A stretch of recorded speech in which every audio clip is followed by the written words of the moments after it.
In this question, different molecules are given in list 1 and the bond enthalpies of these molecules are in list 2. We have to match the list 1 with list 2. Bond enthalpy is the amount of energy required to break the bond between the atoms in a molecule. Now let's find out the bond enthalpy values of each of the species given here.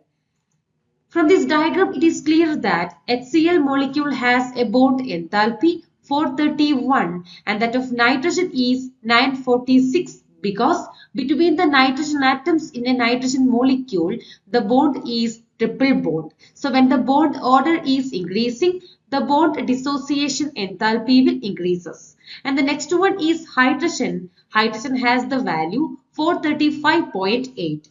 And the last one is oxygen. Oxygen has the value 498 kilojoule per mole because oxygen molecule has a double bond between the oxygen atoms. So this energy will be less than that of nitrogen, but it is greater than that of HCl and hydrogen. Now let's come to the options. We can see the correct answer is option D.